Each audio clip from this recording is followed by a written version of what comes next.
अच्छा जी, authentication versus authorisation, ये बात में लास्ट टाइम डिस्कस की थी। ऑथेंटिकेशन का मतलब होता है कि सिस्टम में कौन कौन लॉगिन कर सकता है। ऑथराइजेशन क्या होती है, लॉगिन हुआ हुआ यूज़र के पास किस किस चीज़ की एक्सेस है। ये दो अलग अलग चीज़ें हैं और अलग अलग ही ये मेंटेन होती हैं। अच्छा, अब हमने ये देखना है कि किस किस ऑथराइजेशन पहले करते हैं ना। ऑथराइजेशन से मुराद ये है, हमने डीबी में एक रोल सेट किया था, ऐसे ही है ना। मोंगो डीबी के अंदर हमने कंपस में खोल लेता हूँ मैं इसको, तो विजुअलाइज हो जाएगी डीबी, उसको डीबी को फिर देख लेते हैं।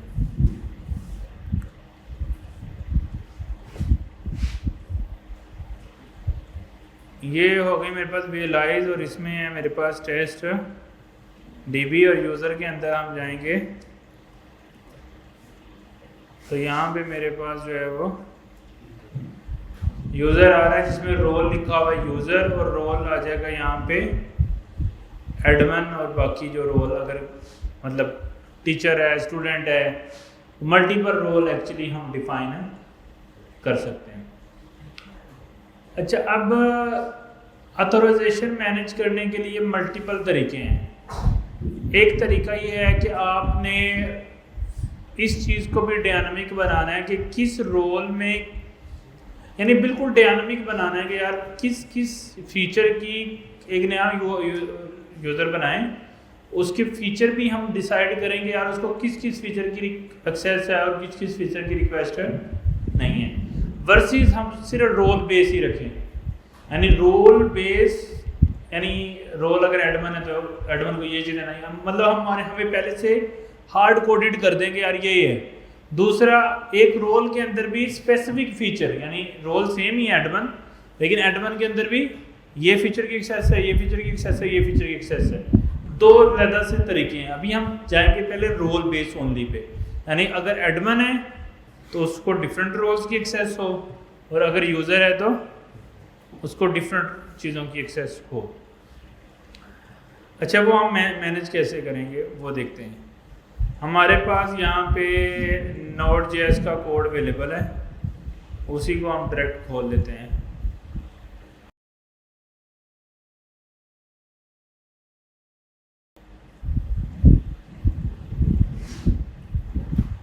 अच्छा, Node.js का कोड अवेलेबल है और Node.js के अंदर हमारे पास कॉन्फ़िगरेशन है, कांस्टेंट है, कंट्रोलर, मतलब मल्टीपल चीज़ें हमने इधर डाली हुई। इसमें से हमने एक मिडलवेयर बनाया था, ऑथ मिडलवेयर ना, सारी चीज़ें हमने इधर ही मैनेज करनी है। अच्छा, यूज़र डिकोड हो गया। इस यूज़र डिकोडेड के अंदर मेरे पास जो है वो रोल भी इसका था कि ये इसको कौन सा चीज़ें जो है वो डिपेंडेंट है। तो हमने इस पर्टिकुलर यूज़र पे, यानी जो क्लाइंट साइड से, यानी इस टोकन में जो रोल आ रहा है, हमने उस पर डिपेंड नहीं करना। वो सिक्योरिटी फ्ला है। क्यों? यूज़र लेट सपोज वही टोकन है, टोकन को किसी तरह डिकोड करके इनकोड कर दे, उसमें रोल चेंज कर दे तो इशू है ना। हम रेदर देन इसके साथ जाएं, हम किसके साथ जाएंगे कि जो उस पर्टिकुलर टोकन के अंदर ईमेल है या हम आईडी है, वो लेके हम डीबी से यूज़र को एक्सेस करेंगे और चेक करेंगे कि उसका रोल क्या है। यानी यहाँ पे मुझे इस डिकोडेड के ऊपर क्या मिल जाता है, मैं अगर आपको दिखाता हूँ,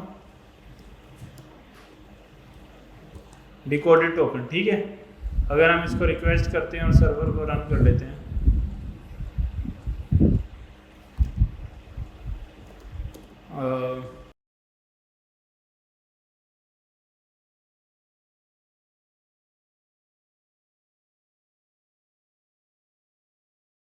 ठीक है, और हम कहते हैं गेट वाली प्रोडक्ट्स वाला राउट करते हैं, अनऑथराइज्ड आ गया, ऐसे ही है।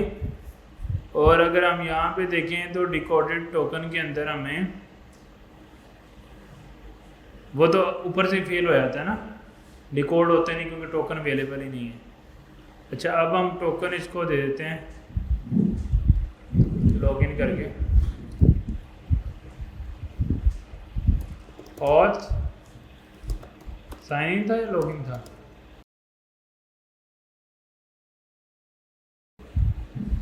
अच्छा method post internal server error आ गया फेल क्योंकि शायद डाटा वगैरह हमने नहीं दिया। तो form data raw data Jason email यहाँ डीपी से देखना है।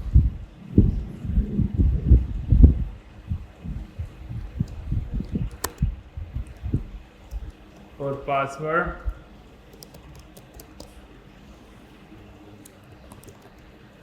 ये वाला साइन अप भी करना पड़ना है यूज़र है ना दोबारा, क्योंकि हमें पता नहीं है।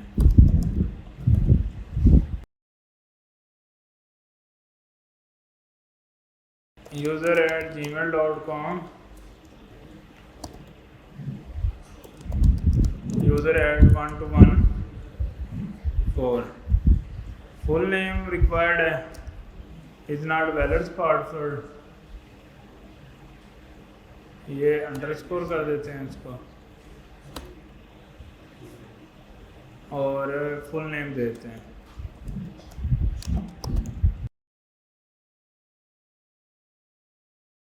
क्रिएट हो गया टोकन मेरे पास आ गए। इस टोकन को हम प्रोडक्ट्स गेट करते हुए हेडर के अंदर आके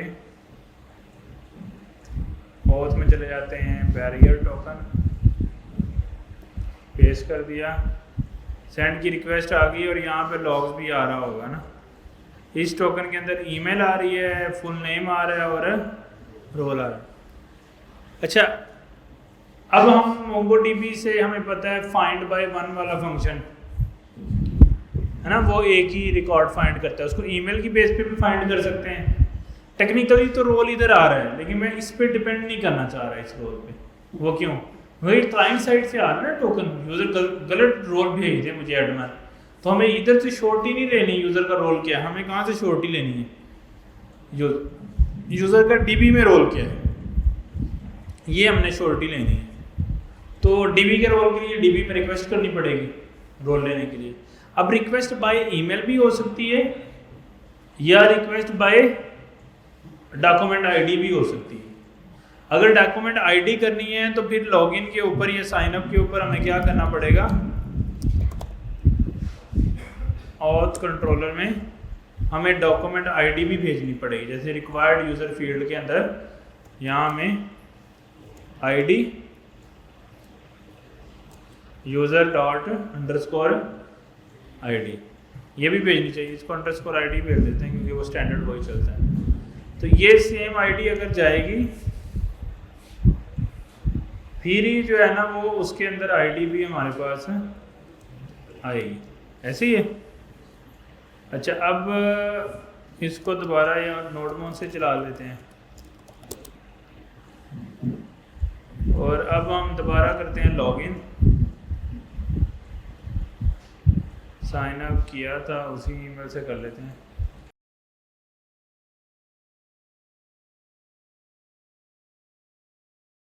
अब नया टोकन आ गया है, अब इस टोकन में टेक्निकली वो होना चाहिए ना, आईडी भी होनी चाहिए उसके अंदर।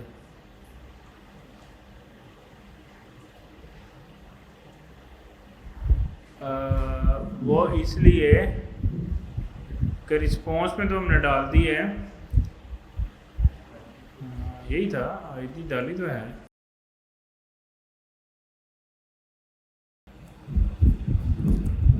दोबारा लॉगिन करना पड़ेगा। अब आ गई आईडी, यहाँ पे भी आईडी आ गई है ना, तो इसी को ही दोबारा टोकन को पास करेंगे। तो अब देखते हैं आईडी आ गई। अब हमारे पास उस डॉक्यूमेंट की आईडी भी आ रही है उस यूज़र की और हमारे पास उसका ईमेल भी आ रही है। तो अब ईमेल की बेस पे भी टेक्निकली तो रोल भी आ रहा है, लेकिन मैं चाह रहा हूँ कि इस रोल पे हम डिपेंडेंट ना हो। इसके लिए ये क्लाइंट साइड से आ रहा है ना टोकन, तो कुछ भी सिक्योरिटी रिस्क हो सकता है। टेक्निकली तो वैसे तो वो इसको डी कोड करके दोबारा इनकोड नहीं कर सकता ना टोकन को यूज़र, डी कोड तो कर सकता है लेकिन इन कोड नहीं कर सकता दोबारा, क्योंकि उसके पास की नहीं है ना JWT की, वो सीक्रेट की नहीं है। इस रोल को भी यूज़ कर सकते हैं हम। दूसरा ऑप्शन क्या है कि हम डेटाबेस से रिक्वेस्ट कर लें, एक वो फिर हमारा इंश्योर हो जाएंगे कि ये यूज़र वही है जिसकी जो हमें रिक्वायर्ड है।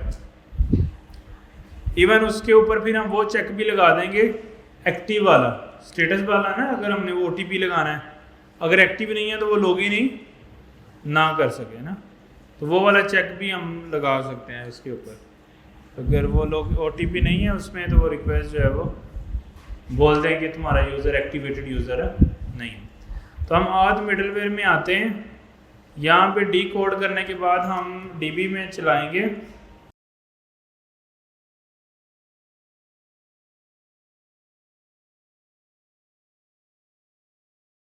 हमने क्या किया है, मॉडल को यूज़ किया है और डी कोडेड डॉट ID को हमने क्या कर लिया है, यूज़ कर लिया है, ठीक है। और इसको हमें एसिंक बनाना है, ट्राई कैच पहले से लगा हुआ है, यूज़र आ जाएगा फाइंड बाय ID की मदद से। अगर यूज़र नहीं आता हम कहते हैं कि यूज़र नॉट फाउंड, ठीक है। और अगर if user dot is verified है ना, वो की हमने रखी थी ना वेरिफिकेशन के लिए,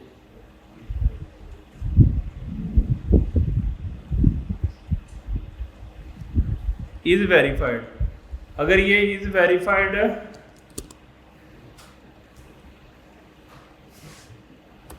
ट्रू नहीं है तो हम क्या कह देंगे, user is not very activated, ठीक है। अच्छा, अब ये दोनों तो हमने रिजेक्ट करने के लिए बनाए हैं। अगर हम जाते हैं इधर और प्रोडक्ट्स को लेके आते हैं तो कहेगा यूज़र इज़ नॉट लिखना, ठीक है, यूज़र इज़ नॉट एक्टिवेटेड। क्यों बोला? क्योंकि इज़ वेरीफाइड ट्रू नहीं किया हुआ। अब इस वेरीफाइड हम ट्रू कर देते हैं इस यूज़र का। ये कौन सा यूज़र बनाया था हमने अभी, रिफ्रेश यहाँ पे होगा हैं, ये तो कौन सा यूज़र बनाया था, यूज़र वाला यूज़र था ये इसके अंदर एक की ऐड कर देते हैं डॉक्यूमेंट के अंदर।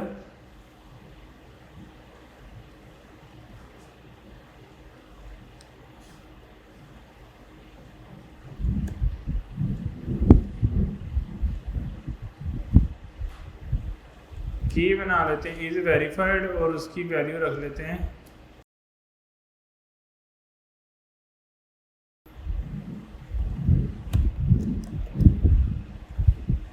ठीक है। अपडेट करेंगे। अब इज़ वेरीफाइड क्या हो गया, ट्रू हो गया। अब हम दोबारा रिक्वेस्ट करते हैं,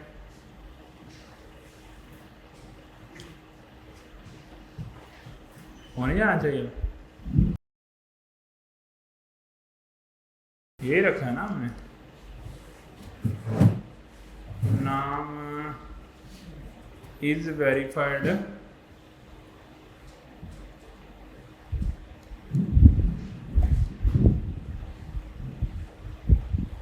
is verified true। user is not activated। तो अब यूज़र को लॉगिन इधर प्रिंट करके देख लेंगे यूज़र क्या आ रहा है।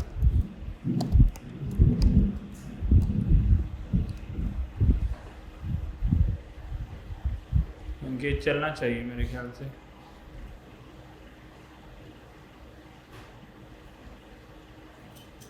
इज वेरीफाइड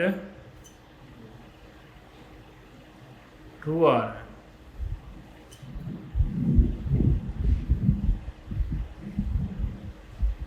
चलना नहीं चाहिए अब।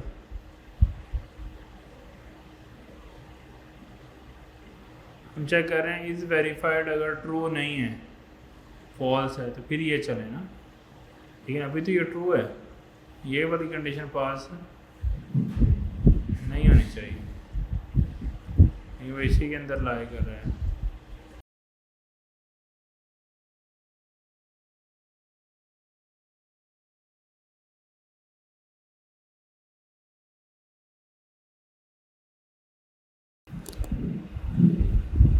नॉट फाउंड, क्यों?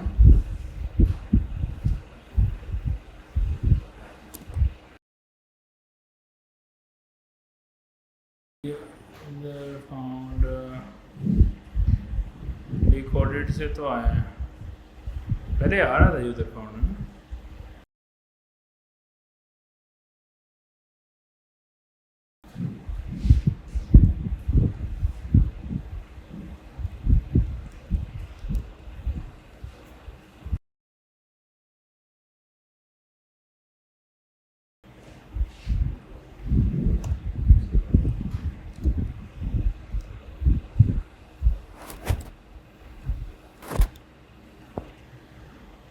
इज़ वेरीफाइड उसको नहीं मिल रहा, टेक्निकली डाटा में तो वो आ रहा है, मिलना तो चाहिए यार, है ना। आईडी भी उसमें से मिली है उसको,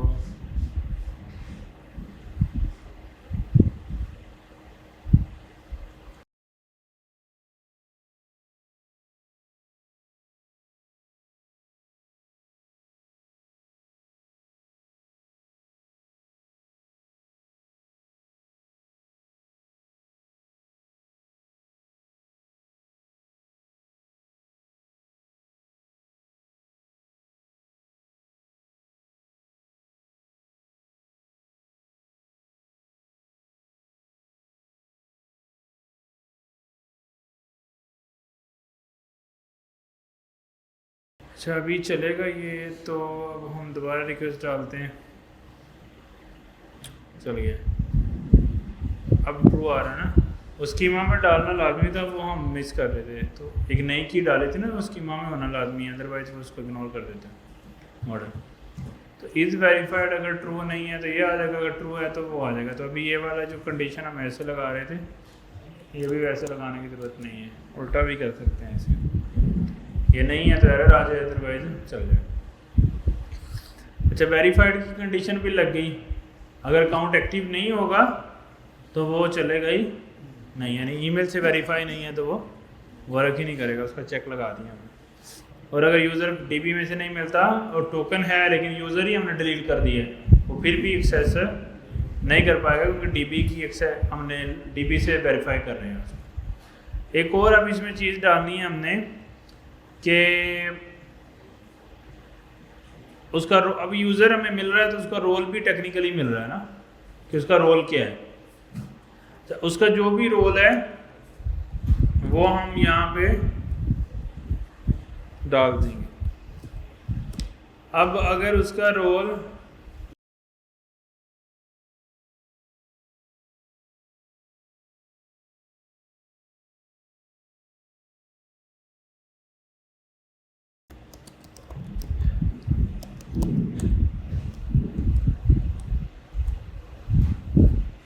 अब एक मैंने चेक लगा दिया इधर, अगर रिक्वेस्ट का यूआरएल के अंदर प्रोडक्ट्स आ रही है, /प्रोडक्ट्स है, और उसका रोल एडमिन नहीं है, तो हम उसको क्या कह रहे हैं, एक्सेस डिनाइड। यानी उसके राउट पे से लगा दिया ना, अगर प्रोडक्ट्स है या कोई भी इस तरह का, लाइक अगर हम प्रोडक्ट्स के राउट सारे एडमिन को एक्सेस देना चाह रहे हैं स्पेसिफिक, तो हमें ये स्पेसिफिक कंडीशन इधर बनानी पड़ेगी। तो अब अगर रोल उसका एडमिन नहीं है और वो प्रोडक्ट्स को फेच कर रहा है, तो इसका मतलब क्या है, एक्सेस डिनाइड। अभी जैसे यूज़र हमारा, इसका रोल क्या है, यूज़र है, तो हम अगर इसको जाते हैं हिट करते हैं तो वो कहेगा एक्सेस डिनाइड। क्यों? क्योंकि रोल नहीं है। इसको और भी अच्छा मैसेज कर सकते हो,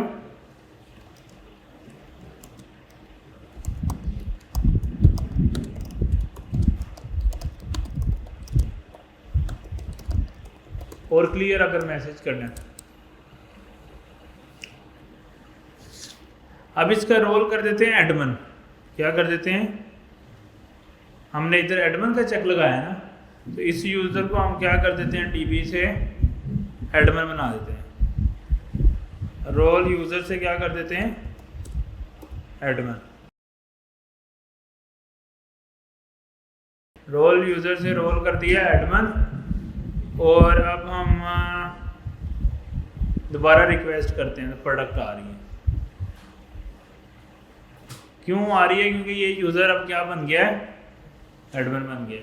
तो अब यानी समझो कि हमें मिडलवेयर में खुद से कस्टम लॉजिक्स लिखने पड़ेंगे कि किस रोल पे क्या एक्सेस देने, इफ एल्स लगा के। अगर ये है तो ये राउट आ रहा है तो ये यूज़र एक्सेस कर ले, ये नहीं आ रहा तो ये कर ले। जो भी हमने रखना है लॉजिक्स, वो हम ऐसे कस्टम लॉजिक्स बना सकते हैं। जैसे मैंने एक इफ़ लगाई है, आप यहाँ पे मल्टीपल इफ्स जो है वो लगा सकते हैं। उसकी मैनेजमेंट के लिए जो भी आपने कस्टमाइजेशंस करनी है, तो फिर वो वाले रिसोर्सेज वो हम एक्सेस नहीं कर पाएंगे स्पेसिफिक रोल्स के ऊपर। तो ये उसकी लॉजिक्स जो है यहाँ पे मैंने लिखी हैं। अच्छा, अब अगर हमने ये चाहते हैं यार ये भी प्रोडक्ट्स वगैरह चीज़ें ये भी ना डायनामिक होना चाहिए, ये वैसे तो अभी हमने इधर ही लिखा है ना, तो टेक्निकली ये डायनामिक ही हो। चेक्स जो है, ये चेक जो है वो डायनामिक हो जाए कि जो डीबी से आए और जो पीछे से आ रहा है, यानी इधर हमने ये प्रोडक्ट्स को खुद से मैनुअली मैच किया है। मैनुअल करने के बजाय हम डीबी में ही मैनेज कर लें। तो डीबी में हम कैसे कर सकते हैं, डीबी में अगर हम एक चीज़ बना लें यहाँ पे,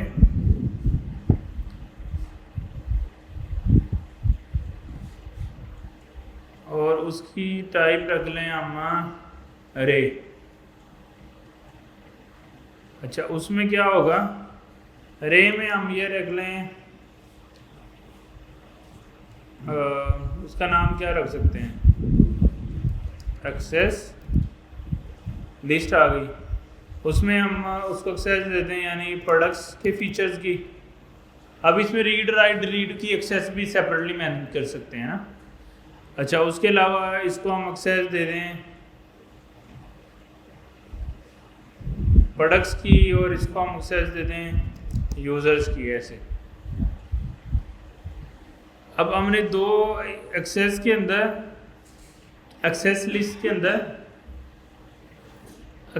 के अंदर हमने प्रोडक्ट और यूज़र की एक्सेस दे दी। तो अब जहाँ पे इज वेरीफाइड आ रहा है वहाँ पे हमें एक्सेस भी आने लग जाएगा, उसमें से ये दोनों भी आने लग जाएंगे। तो हम चेक कर लेंगे कि ये जो ओरिजिन यूआरएल है अगर वो इंक्लूड करता है इन दो में से, तो फिर हम उसको जाने देंगे जो भी डीबी में से आएंगे, अदरवाइज नहीं। तो फिर ये हार्ड कोडेड वाली लॉजिक भी हमारी यहाँ से रिमूव हो जाएगी। हम अपनी मर्ज़ी से जितने भी एक्सेस लेवल बनाने चाहते हैं वो हम बना सकें, समझेगा। तो इस तरह करके हम इसको मज़ीद कर सकते हैं, लेकिन सारा करना टोकन लेवल के ऊपर ही है। यानी टोकन से जो हमें आईडी आई है उससे हमने यूज़र लिया है, यूज़र से लेके फिर हम मैचिंग कर रहे हैं एक तरह से।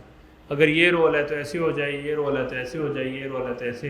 फिर जिसको एक्सेस नहीं होगी उसकी डिनाई हो जाएगी, एक्सेस डिनाई, तो फिर हमारे रिसोर्सेज को वो एक्सेस नहीं कर पाएगा। तो ये एक चेक, और भी चेक लगा सकते हैं। ये मैंने यूआरएल पे लगाया है, और चीज़ों पे भी चेक लगा सकते हैं। यानी इवन प्रोडक्ट है लेकिन उसमें भी इस रोल के ऊपर उसको रीड एक्सेस है या राइट, फिर उसका मेथड चेक कर लेंगे वो डिलीट मेथड से आ रहा है या गेट मेथड से आ रहा है, पोस्ट से आ रहा है, उसके मुताबिक। यानी और कस्टमाइजेशन, सारी कस्टम लॉजिक्स हमें यहाँ पे लगानी है, तो वो हमारे यहाँ पे मैनेज हो जाएगी। All set.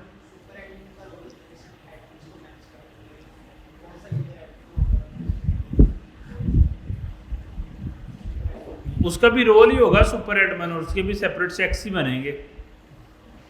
रोल हो गया ना, रोल सुपर एडमन। अब रोल सुपर एडमन है तो उसको हर चीज़ की एक्सेस है, तो उसको हम नेक्स्ट कर देंगे।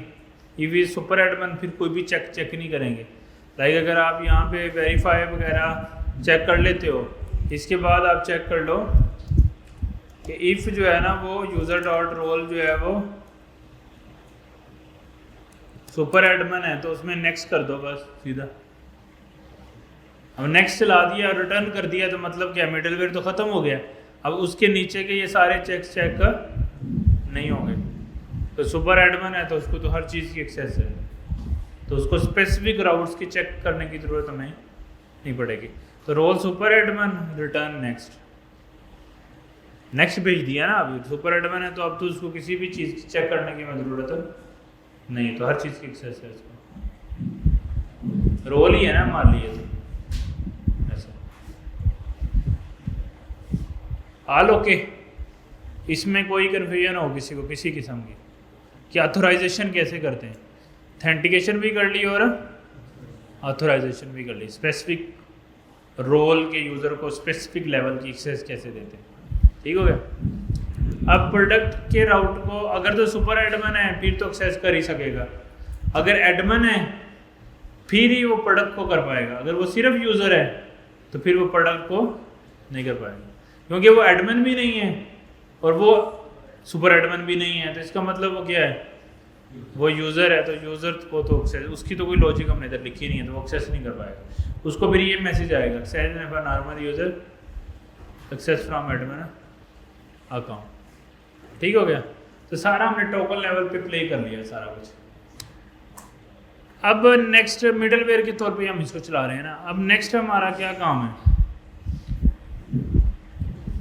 नेक्स्ट हमने ये चीज़ें हमने कर ली हैं मैनेज, कि कैसे कैसे ये चीज़ें हम डील कर सकते हैं। अच्छा, कुछ लोग अब इन सारी चीज़ों को अपने लेवल पे मैनेज नहीं भी करते ना, उसके लिए वो थर्ड पार्टी यानी लोग यूज़ करते हैं, जैसे वर्क ओएस है।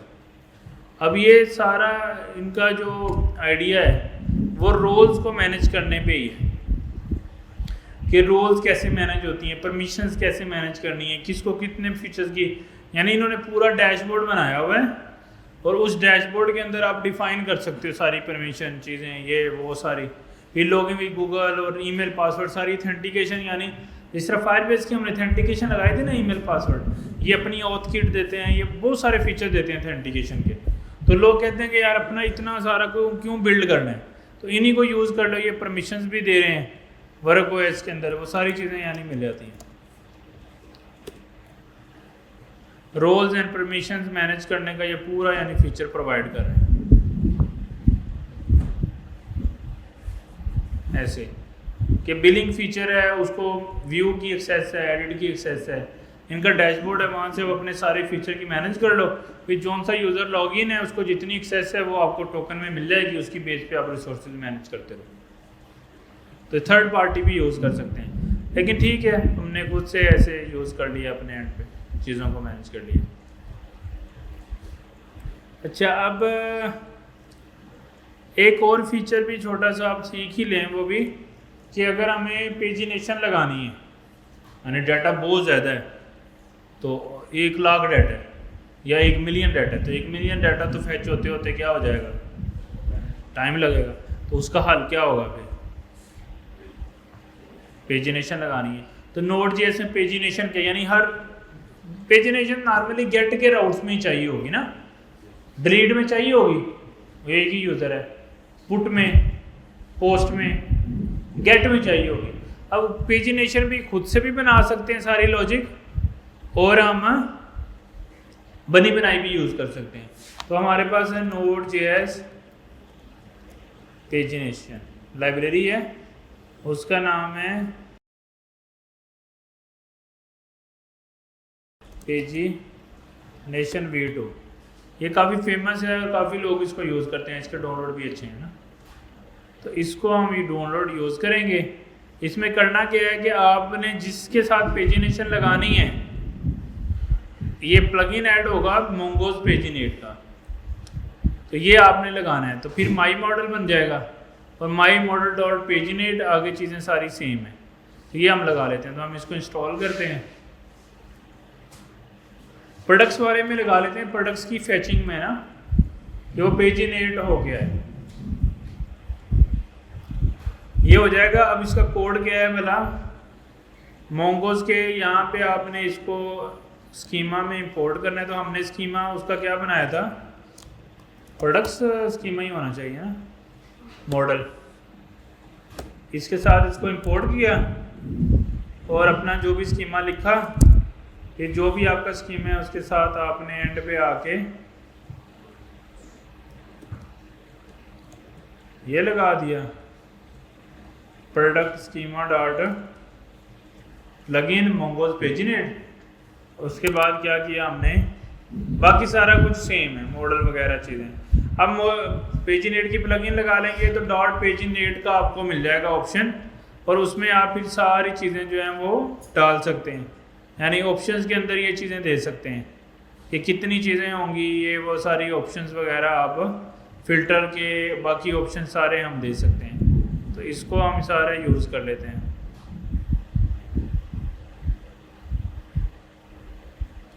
क्यूरी भी ये देता है, पेजिनेशन भी देता है, इस तरह के सारे ऑप्शन ये देता है। तो हम यहाँ पे अभी के लिए बेसिक सा डाल देते हैं ये वाला। तो जहाँ पे हमने सिंपल किया हुआ था प्रोडक्ट वाले राउट्स में, नहीं कंट्रोलर में होगा, प्रोडक्ट कंट्रोलर में सिंपल यहाँ पे किया होता है ना प्रोडक्ट डॉट फाइंड। अब हमने क्या करना है, प्रोडक्ट डॉट पेजिनेट, क्या करना है पेजिनेट। ये पहला क्यूरीज करने के लिए है, यानी ईमेल यहाँ पे, और दूसरा क्या है लिमिट्स करने के लिए। तो हम लाइक लिमिट कर देते हैं 5 की, ठीक है। तो बाकी सारी चीज़ें जो हैं वो सेम चलेंगी। तो अब हम एडमिन यूज़र तो बना ही लिया है, तो इससे हिट करते हैं दोबारा, क्या एरर आ गया, क्योंकि हमने वो इंस्टॉल तो कर लिया, वो ख़त्म कर दिया था ना। अब ये देखो क्या हो रहा है, पहले डिफरेंट तरह से डाटा आ रहा था, अब कैसे आ रहा है, डाटा में डॉक्स, और डॉक्स के बाद नीचे एंड पे एक डिटेल आ रही है, टोटल डॉक्स कितने हैं, क्योंकि पेजिनेशन में नीचे हमें क्या चाहिए होता है, टोटल पेज काउंट कितना है वो दिखाना होता है ना। लिमिट कितनी सेट की है, टोटल पेजेस कितने हैं, पेज नंबर कौन सा है, पेज काउंटर कौन सा है, हैज़ प्रीवियस पेज है या नहीं, has next page, previous page क्या है, नेक्स्ट पेज क्या है, ये सारी इंफॉर्मेशन आपको यहाँ पे आ रही है। ये यूज़र का रिकॉर्ड आ गया और ये सारा पेजेस का रिकॉर्ड आ गया, और डॉक्स के अंदर आपके पास ये सारे दोनों डॉक्स जो हैं वो आ रहे हैं। ठीक हो गया। अब हमारे पास तो भी डाटा कम है, तो हम लिमिट को क्या कर लेते हैं 1। लिमिट का क्या मतलब है, कितने डॉक्स का एक पेज बनाना है, तो हम क्या एक पेज का एक डॉक बनाना है। अब टोटल डॉक्स कितने हैं हमारे पास, 2। लिमिट क्या है, टोटल पेजेस कितने हैं, 2 पेजेस। क्यों कह रहे हैं अभी ये, क्योंकि एक डॉक का हमने एक पेज बना दिया। तो पेज नंबर अभी कौन सा है, नेक्स्ट पेज कौन सा है, हैज प्रीवियस कोई पेज है, नेक्स्ट पेज है, ट्रू। अब क्वेश्चन आता है कि नेक्स्ट पेज कैसे लेके आना है ना, अभी तो हमने सिर्फ सेम पेज लेके आ रहे हैं। तो अब यहाँ से हमें क्या करना पड़ेगा, क्यूरी पैरामीटर देना पड़ेगा। जैसे पेज नंबर भेजना पड़ेगा, एक लेके आना है तो एक जाए, दूसरा लेके आना है तो दूसरा आए। तो अब यहाँ पे क्यूरी लिमिट के अंदर हमें डालना है डिटेल कि पेज कौन सा लेके आना है।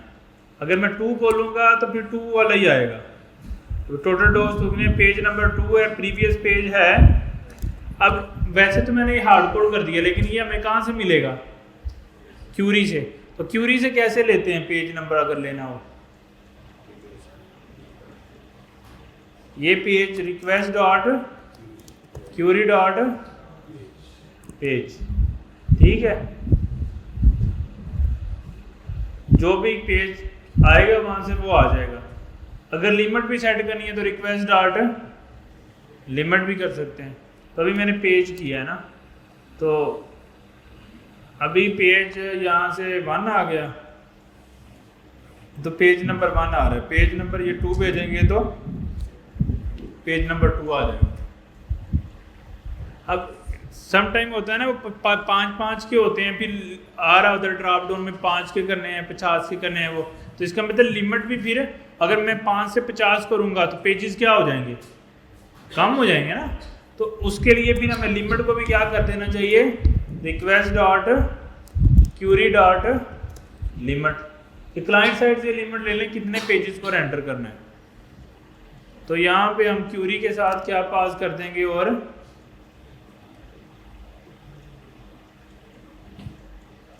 लिमिट अभी 1 रख देते हैं हम, सेम ही आएगा। लिमिट अगर 2 कर दें तो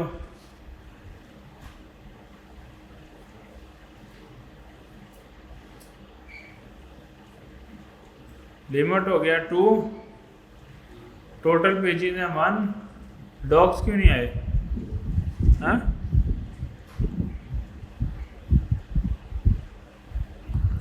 लिमिट 1,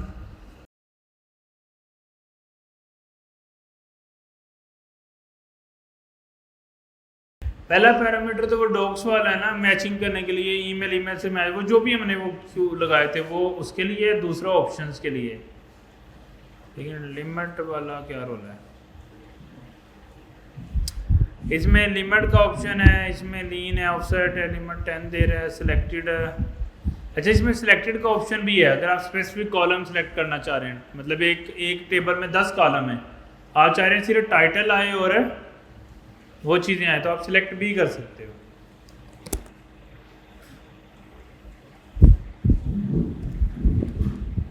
यानी आप क्या कह रहे हो कि आपके पास जैसे बहुत सारे हैं ना, तो हम कहें कि हमें सिर्फ फुल नेम चाहिए, तो वो सिर्फ फुल नेम लेके आए।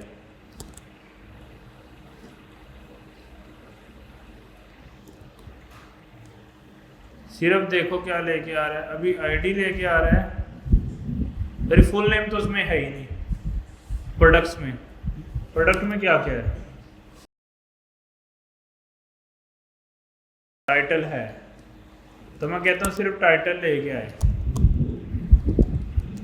तो अब ये क्या लेके आएगा? सिर्फ टाइटल, यानी सारे कॉलम उसने इग्नोर कर दिए, सिर्फ क्या लेके आ रहा है?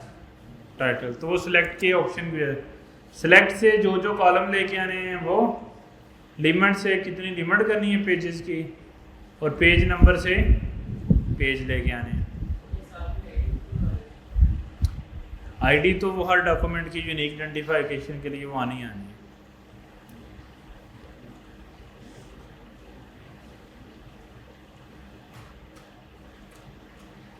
अच्छा, क्यूरी वो इक्विवेलेंट सेट करने के लिए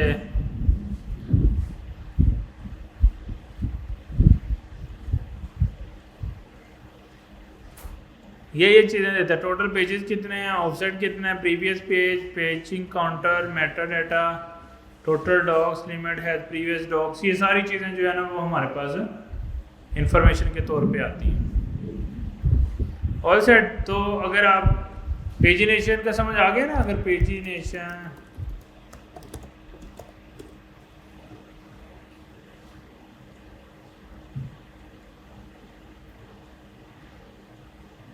मैं इसकी बात कर रहा हूँ,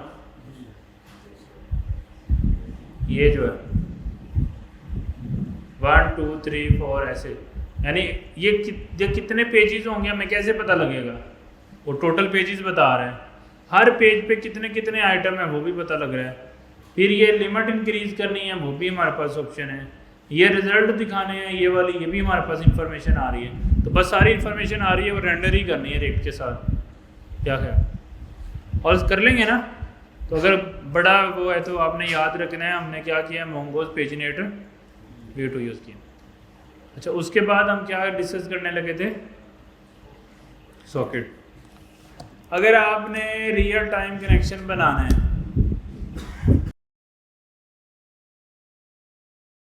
हमें सॉकेट का इस्तेमाल करना पड़ता है।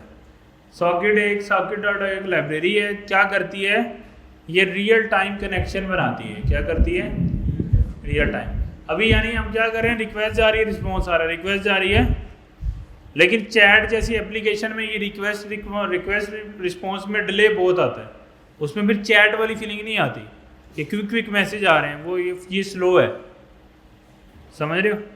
और वैसे भी अगर जब तक हम गेट की रिक्वेस्ट नहीं कर रहे, कोई दूसरा बंदा हमें मैसेज कर रहा है, हमें कैसे पता लगेगा? समझ रहे हो। तो वहाँ पे हमें ये सॉकेट आयो का इस्तेमाल जो है वो करना पड़ता है।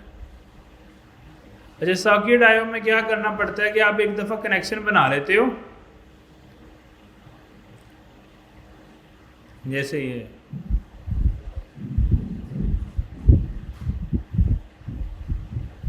एक दफ़ा आप कनेक्शन बना लेते हो, कनेक्शन बनाने के बाद, सॉकेट का कनेक्शन बनाने के बाद फिर आप उसको अपने क्लाइंट को जितने भी मैसेजेस सेंड करना चाह रहे हो वो आप कर सकते हो। यानी मैसेज को इमिट भी कर सकते हो, यहाँ पे इतना दिखा रहा है ये। आप जब भी क्लाइंट डॉट ऑन से आपको रिकॉर्ड, ये अगर आपने कोई भी मैसेज सेंड करना है तो आप इमिट के मैसेज से कर लोगे। अगर कोई आपने लिसन करना है तो ऑन के मेथड के पास है। यानी कोई आपको अगर मैसेज सेंड करेगा तो वो ऑन में रिसीव होता रहेगा। आप जब भी करोगे तो आप सॉकेट डॉट इमिट कर सकते हो। इमिट और on, socket dot on reply के लिए, इमिट जो है वो ब्रॉडकास्ट के लिए। यानी आप मैसेज सेंड करोगे तो इमिट होगा, अगला मैसेज सेंड करेगा तो ऑन के अंदर चीज़ें जो हैं वो आ जाएंगी। तो इसको अभी हम लगा के जो है वो एक दफ़ा देख लेते हैं। अच्छा, अब ये फ्रंट एंड से, यानी जिस तरह रेस्ट एपीआई तो फ्रंट एंड से एक्सिस के साथ कर लेते थे, फिर सॉकेट का क्या करेंगे? सॉकेट का फ्रंट एंड भी अवेलेबल है। यानी जिस तरह क्लाइंट है ना अवेलेबल, इस तरह सॉकेट को हम रिएक्ट में भी लगाएंगे, रिएक्ट में भी लगाएंगे। ये इसने रिएक्ट वाला तरीका बताया है। सॉकेट आयो डॉट क्लाइंट, यूआरएल वगैरह दो, कनेक्शन बनाओ, ये इसके सारे इवेंट हैं, और कनेक्ट के ऊपर कनेक्ट हो जाएगा, डिस्कनेक्ट पे डिस्कनेक्ट हो जाएगा, और इवेंट वगैरह ऐसे लिसन कर सकते हो आप। कनेक्शन बना लें। अब सॉकेट को इमिट करना, इधर से भी इमिट हो जाएगा, और ऑन के मेथड पे, यानी सॉकेट डॉट ऑन में आपको सारे इवेंट मिलते रहेंगे, और सॉकेट डॉट इमिट से आप इधर से मैसेज सेंड कर, यानी सॉकेट का रिएक्ट में भी क्लाइंट होगा और सॉकेट का नोड में भी क्लाइंट होगा। लेकिन सॉकेट चूँकि कनेक्शन बनाता है तो ये हैवी कर देता है सर्वर को। इसमें हमें रिसोर्सेज बहुत हाईवी वाले चाहिए होते हैं। लोकल रिसोर्सेज वो क्या देंगे ना, इसे कनेक्शन बना के रखना है। उसमें गेट पोस्ट में तो क्या है, रिक्वेस्ट आई है, रिस्पॉन्स चला गया, रिक्वेस्ट आई, मतलब कोई सेशन मेंटेन नहीं हो रहा। तो सॉकेट में तो जितने यूज़र कनेक्ट करते जाएंगे पूल बड़ा होता जाएगा, पूल बड़ा होगा तो मेमोरी ख़त्म होने के चांसेस हैं। तो इसमें हमें सर्वर को फिर उतना हैवी करना पड़ता है, जिसमें रैम ज़्यादा है, जिसमें चीज़ें ज़्यादा हैं, ताकि इसकी परफॉर्मेंस जो है वो अच्छी हो सके। तो हमें क्या करना पड़ेगा,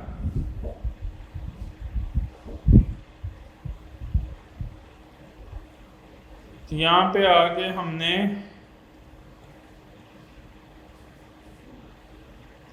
सर्वर डॉट जीएस के अंदर हमें अपनी कॉन्फ़िगरेशन करनी है। अच्छा, मैंने यहाँ पे एक लाइव राउट बनाना है।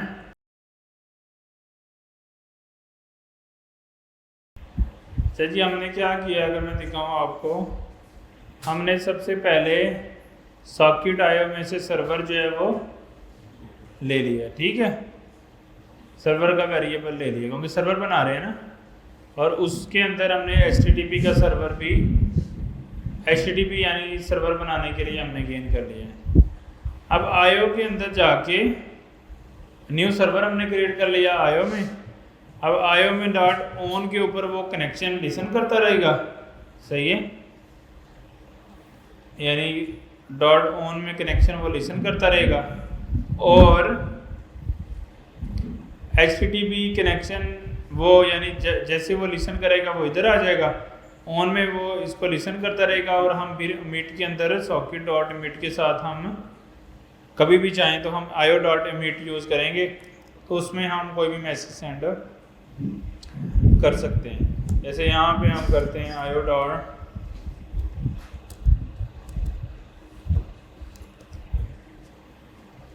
डॉट इमिट से इमिट करेंगे, और ऑन से जो है वो ऑन होता रहेगा। तो अगर मैं यहाँ पे अभी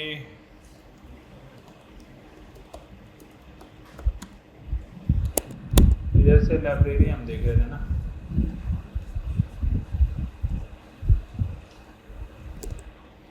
ये हमने इंस्टॉल कर ली।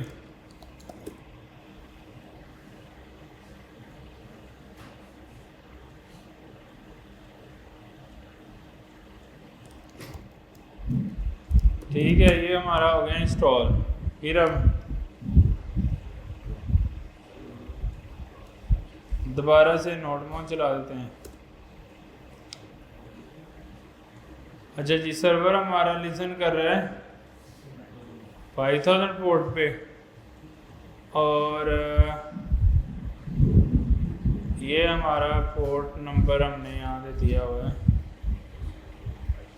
ये भी 5000 पे रन कर रहा है, सही है। अच्छा जी, अब हम इसको ट्रिगर करते हैं।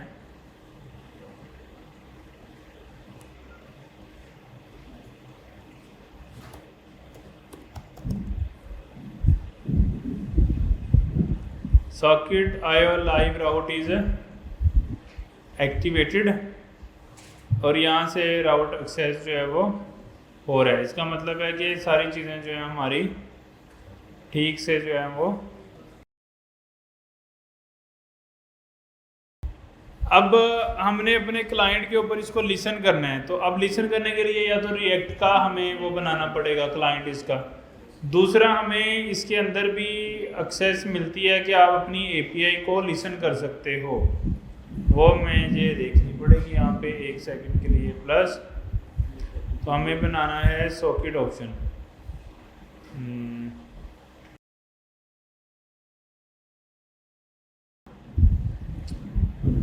इधर पोस्टमैन में भी सॉकेट को हमें लिसन करने का वो ऑप्शन देता है, फिर वो ऑलवेज लिसन ही करता रहता है, उसका मुझे है। पोस्टमैन में ही हम जो है वो डाल देते हैं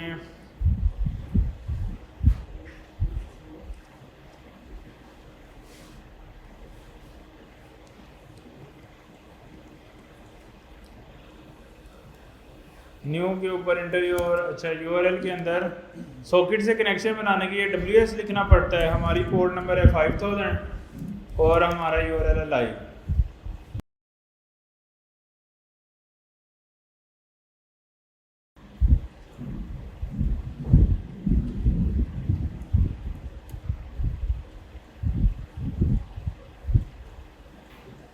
WS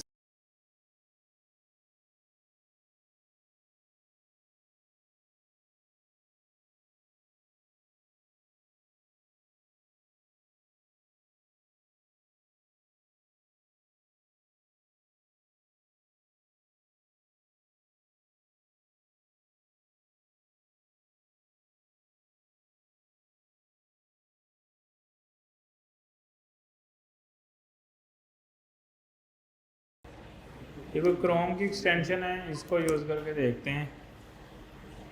पोस्टमैन में ज़रा सॉकेट के ना इश्यूज ज़्यादा हैं, तो यहाँ पे हमारे पास WSS आ गया, इसको हम कर लेते हैं।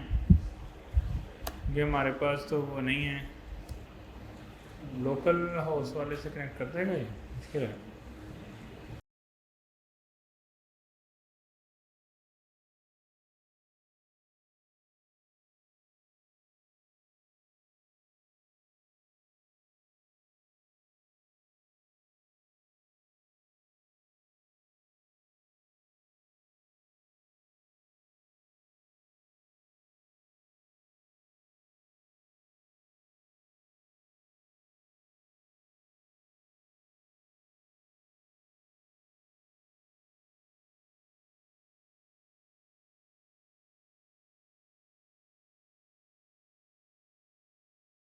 कॉर्स वाला मैंने पढ़ाया हुआ ना पहले आपको, क्या करना पड़ता है, उसका मिडलवेयर ऐड करना पड़ता है।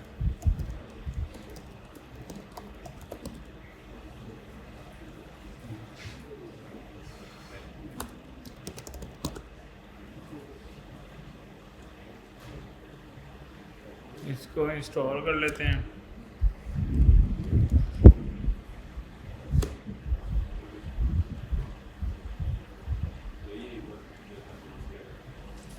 कोर्स क्या करता है कि अगर दो सर्वर आपस में कम्युनिकेशन ना वो अलाउ नहीं होता, उसको अलाउ करने के लिए फिर हमें कोर्स को ऐड करना पड़ता है। इसका इंस्टॉल करना है और ये एक मिडलवेयर पास ऐड करना है, फिर दो सर्वर आपस में बातचीत कर सकते हैं।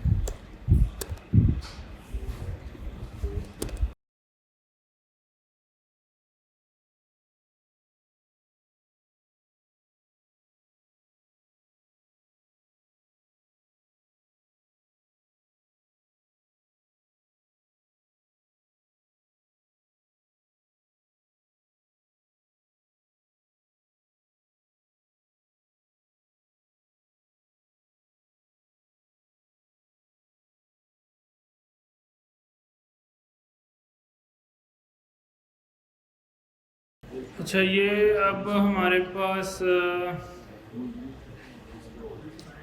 सॉकेट की डिटेल आ रही है।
अच्छा, सॉकेट जो है वो कनेक्ट हो गया। यहाँ पे सॉकेट कनेक्टेड आ रहा है, आईडी उसके साथ आ रही है। तो इसके जितने लॉग्स हैं ना, वो हम यहाँ से जाएंगे नेटवर्क टैब में, फिर सॉकेट पे क्लिक करके रिफ्रेश करेंगे तो सॉकेट का ये कनेक्शन बना हुआ है। इसमें आ रहा है टाइप ओके, और जो कुछ रिकॉर्ड है ना उसके मैसेजेस की डिटेल, तो वो हमें यहाँ पे नज़र आती है। ये सारी इंफॉर्मेशन है, इधर लॉग्स आते हैं। तो अब हम कुछ कनेक्शन जो है वो भेजेंगे, चेक करेंगे हमारा कनेक्शन जो है वो बना हुआ है। थोड़ी थोड़ी जो भी उधर से मैसेज आएगा तो ये प्रिंट होगा, और जो हम मैसेज मिट करेंगे वो एक्चुअली उधर आएगा। तो हम लाइव पे ना मैसेज मिट कर रहे हैं, हम इस लाइव पे रिक्वेस्ट करते हैं यहाँ से, इसका गेट है ना, ये एक्टिव हुआ है। अगर हमने जैसे ही इसको किया यहाँ से लाइव पे, तो हमें ये मैसेज यहाँ रिसीव हो रहा है कि मैंने पोस्टमैन से लाइव वाले पे हिट करता हूँ तो रिएक्ट के अंदर ये welcome to the live route रिसीव हो रहा है। वो क्यों रिसीव हो रहा है? क्योंकि सर्वर इस लाइव के अंदर क्या कर रहा है, IO.omit, और क्लाइंट जो है उसका कोड में हमने क्या लिखा हुआ है कि क्लाइंट के ऑन में भी वो हमें मिल जाएगा ना। इस ऑन के अंदर हमें क्या मिल जाएगा, उसकी आईडी हम लॉग करवा रहे हैं करेक्ट करते हुए, और मैसेजेस के अंदर जो भी रिसीव्ड मैसेज उसका डाटा हम प्रिंट कर रहे हैं। जो भी मिट में से मैसेज भेजेंगे वो इधर आ जाएगा। यानी जब भी कोई दूसरा पर्सन उधर से मैसेज मिट करेगा तो इधर रिसीव हो जाएगा, और जैसे इधर रिसीव होगा तो हम उसको भेज देंगे। यानी दो डिफरेंट कनेक्शन बने हुए हैं ना, एक पोस्टमैन से हम मैसेज सेंड कर रहे हैं, और एक हमारे पास यहाँ पे कनेक्शन जो है बना हुआ है, ये रियल टाइम है। तो हमें बार बार रिक्वेस्ट नहीं भेजनी पड़ रही, और हमें रियल टाइम डाटा जो है वो रिसीव हो रहा है। तो इस सॉकेट के मैसेज को हम स्टेट में रख लेते हैं।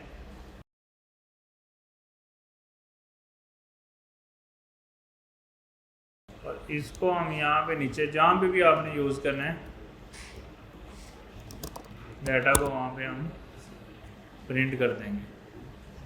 तो जैसे कनेक्शन बन जाएगा इधर से हिट करेंगे, ये मैसेज यहाँ पे आ जाए। इधर से हम ये रियल टाइम है, इसको ना मैं रिफ्रेश कर रहा हूँ ना मैं कुछ कर रहा हूँ। पोस्टमैन से जब भी रिक्वेस्ट करेंगे, इवन अब यहाँ से कुछ डाटा भी भेज सकते हैं लाइव के साथ ना, क्यूरी वगैरह में डाटा जो हमने एक्चुअली भेजना है, तो यहाँ से ये डाटा हम भेज दें ना उसमें, तो वो डाटा हम रिसीव कर लेते हैं बैकएंड के कोड में ओमिट करते हुए। यहाँ पे हम एक्चुअली वो डाटा देते हैं request.query.data, ठीक है।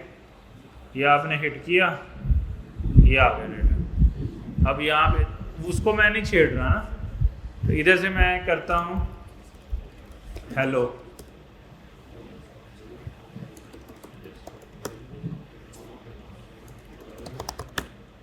जो भी मैं इधर से भेज रहा हूँ डाटा के अंदर वो मुझे वहाँ पे रिसीव हो रहा है। और उधर कनेक्शन एक दफ़ा बना हुआ है, यानी एक दफ़ा कनेक्शन बन गया, उसी में ये देखो मैसेजेस जो हैं वो लिस्ट हो रहे हैं। ये इधर भी कनेक्शन बना हुआ है, अगर आप इसके अंदर भी जाओगे यहाँ पे सॉकेट के अंदर, तो यहाँ पे भी आपको वो सारे मैसेजेस की लिस्ट जो है वो आ रही है। जैसे ये हेलो आ रहा है, हाय आ रहा है, इस तरह से। देखो अगर इधर से कनेक्शन बन रहा है तो वो आ रहा है। यहाँ पे अगर आपने कोड में देखा हो बैकएंड में, तो यहाँ पे लिखा हुआ है, ये तो एडमिन के लिए हमने लाइव कर दिया ना, तो वो इमिट कर रहा है मैसेजेस। अब कनेक्शन ऑन क्या कर रहा है, ये वो सेम यूज़र भी मिट करेगा तो इधर आएगा, और कोई दूसरा यूज़र भी अगर मिट करेगा तो वो इसी ऑन में आएगा। जब इस ऑन में आएगा तो सॉकेट में हमें इंफॉर्मेशन आ जाएगी, ऐसे ही है ना। और जैसे ये कनेक्शन हमारा बन गया है और हमने ऑन का लगा दिया है इसके ऊपर, तो अब ऑन कनेक्शन है, आई ऑन मैसेज भी लगा देते हैं इधर।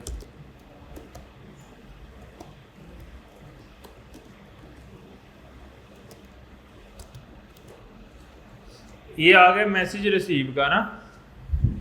अब जैसे जैसे कोई मैसेज मिट करेगा क्लाइंट से, तो वो ये वाला ट्रिगर होगा और इसमें मैसेज आ जाएगा। इसी मैसेज के ट्रेलर में यूज़र आईडी और बाकी सारी चीज़ें आ रही हैं। तो जैसे ही वो इसमें मैसेज हमें रिसीव होगा, उसको हम दोबारा से मीट कर देंगे। अब जब दोबारा मीट करेंगे तो वो स्पेसिफिक यूज़र आईडी पे चला जाएगा, यानी यूज़र आईडीज़ की बेस पे हम प्ले करेंगे फिर ये टाइम। तो क्लाइंट किसके साथ कनेक्टेड है उसको मैसेज जाना है, तो यूज़र आईडी आ रही है तो उस पर हम मीट कर देंगे मैसेज। तो ऑन और मिट यही दो चीज़ें हैं बस इसमें। जो मैसेज आ रहा है वो ऑन में आ जाएगा, जो जाना है वो मिट के थ्रू जाएगा।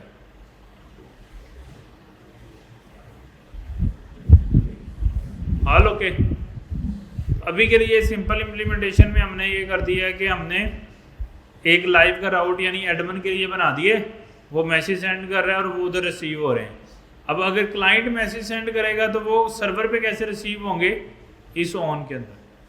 जिस तरह क्लाइंट में ऑन भी रिसीव हो रहे हैं ना, क्लाइंट में भी मैसेज ऑन पे, तो यहाँ डाटा रिसीव हो रहा है जो सर्वर सेंड कर रहा है। अब जो इसने सेंड करना है वो क्या होगा, उमिट करेंगे तो वो मैसेज सेंड हो जाएगा, उधर रिसीव हो जाएगा। तो दोनों वे कनेक्शन बन जाता है। कनेक्शन बन के मीट ऑन बस, यानी मैसेज रिसीव करना है या मैसेज मीट करना है, ब्रॉडकास्ट करना है, वो दोनों तरीके से होंगी। अब इसमें आईडीज़ वगैरह चीज़ें फिर वो डाटा के साथ ही हम सारा कुछ सेंड करते हैं, तो हमें पता लग जाता है कौन सा यूज़र है और उसको फिर हम हैंडल कर लेते हैं, टोकन वगैरह और इस तरह की चीज़ें। ठीक है।